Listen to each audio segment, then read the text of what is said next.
trillion in debt, and that's what we admit to, okay?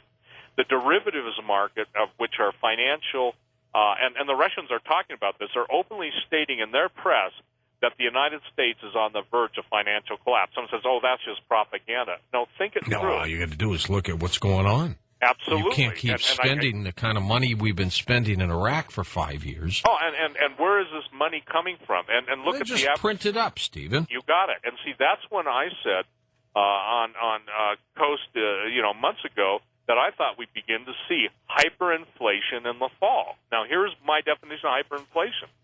If you take the debt that's owed out there, which is in the hundreds of trillions, and the only way to cover that debt is by printing voluminous amounts of paper money, there comes a point when the rest of the world is going to say, we don't want your money anymore. Worthless. Right, and so sovereign wealth funds, it doesn't matter which nation who has U.S. dollars, that's why you see different assets in the United States being sold off, whether it's the Chrysler building, whether it's the Aston Martin car company. Everybody with U.S. dollars wants something for that. Up here in Montana, the mining property, I know one of the most famous mines in the world, a gold mine, is 50 miles to the west of me, and I was told that the Russians offered double the price, going price for the mine. Everything is for sale. You got it. Stephen, we'll be back with more.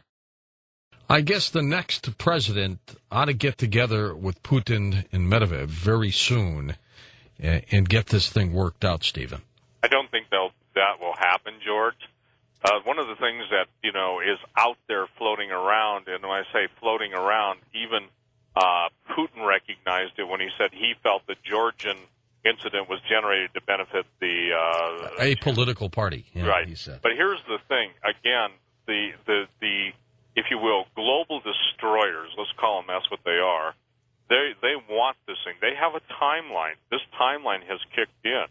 And with the incidents now that are rising, when we're talking about moving 31 or 3 dozen nuclear fighters into Cuba, we're talking about something that hasn't been seen since the Cuban Missile Crisis. When we're talking about I actually had a 3 different families talk about watching U.S. jets intercept a Russian MiG-31 over New Hampshire. And by the way, one of my listeners sent me a silhouette link site so people could tell what type of airplanes, in the military, how they teach you to look up in the sky and see by the silhouette what type of an airplane it is. Right. And these different individuals, families, watched 2 of our fighters fire on this MiG. Well, where does a Russian MiG come into U.S. airspace over New Hampshire? And not get noticed by us, the media. Not get noticed. Now, the Russians have a plasma stealth, okay? As you know, explain that. And a plasma stealth basically is an electrical field that they generate. They generate a field that absorbs the radar or the incoming, in other words, the electronic countermeasures that are aimed against it. So there's nothing to bounce off of. You follow? So in essence, when on a flight control system or a fire control system, they have an ability it's equal kind of to our stealth technology, but according to the Russians, who knows, they claim that it's better than ours. The idea is that they have a technology come in undetected, and a plasma stealth system, it's like if you will, a force field that absorbs any energy that's directed against it, so there's no feedback, bounce back, so our systems can't pick it up. Okay, Stephen, well, you wanted to talk a little bit about China. Right. Let's get into that area, too, because where do they stand? Well, right now, China's made their intentions. First of all, they're our biggest creditor right now. We owe China an immense amount of money in our balance of trade, plus they have up to $1.4 trillion. People should watch where Hank Paulson, the Secretary of the Treasury, goes. The idea is that the Chinese and Russians have both let it be known, George, in the last probably 96 hours, that they will not go willingly to watch a failure of Freddie Mac or Fannie Mae. In other words, they are holding a tremendous amount of U.S. paper. It used to be the idea was to get rid of U.S. dollars. China actually started buying U.S. dollars last week, and as you saw, the U.S. dollar went to, quote, unusual highs from unusual lows. So the idea of China knows this, that everybody in the world realizes that the United States has been behind the New World Order. But years ago, both the Russians and Chinese met together a number of years ago and said they're not going to allow the United States hegemony or the New World Order to take place on the U.S.'s terms. And so now you've got China and Russia both telling the United States that we are, meaning Russia and China, we're not going to sit by and basically let you take the parts of the world you want. We're going to challenge you. Now, where that comes into being also is, if you remember the story about, obviously, China taking down our spy plane, getting a lot of our technology, and contrary to popular belief, it was not destroyed like it was supposed to be. The Russians and the Chinese both squaring off with our Navy in the Pacific Ocean.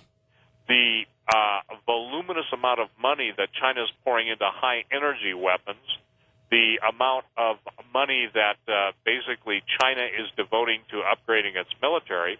And you see, the thing is that they're both doing it from a surplus. China's got the largest economy in the world and the fastest-growing economy in the world. And what people don't understand is the globalists are going to take the Americans, which were a lot of the United States now is credit broke. If consumer spending is responsible for 70% of the U.S. economy, then what happens when there is no consumer spending? I got news for you. $600 rebate doesn't go very far, very long. Not at all. So now what's happening is the globalists are building up China. There are more billionaires in China, I think, made weekly than there are in the United States made yearly. And the thing is that they're going to sell China on the, quote, American dream of credit. And so instead of having, I don't know what they'll call them over there, Visa cards, maybe they'll call them Szechuan cards, and I'm not being cynical. I'm just saying that now instead of having a nation of a couple 100 million consumers, you have a nation of 1.2 billion consumers. And they can afford things. And as they get more wealthy, they demand more food, they demand more grains, they demand more oil. And where are they going to get that? Where are they going to get it? Well, they're going to get it from wherever they can get it. And China, this is something people need to understand. The history of the world is fascinating.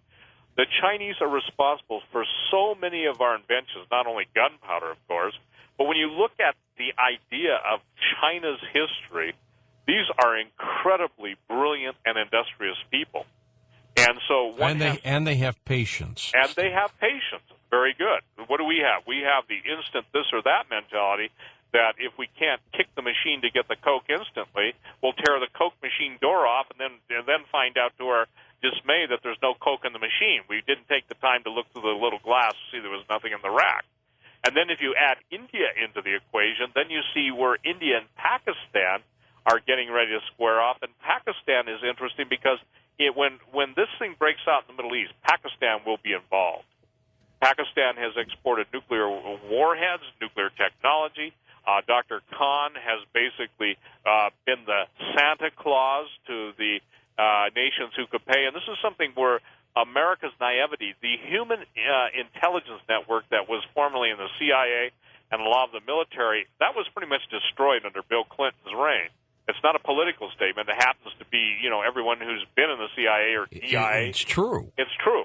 And so the thing is that all of the technology that we possess that was unique to us, whether it was our satellite technology, our guidance systems, that was, quote, either given or sold to the Chinese or betrayed to the Chinese during the Clinton reign, some of the great spy cases. Are there people on this planet who would accept a population of 500 million people with 75% of the planet annihilated by nuclear war?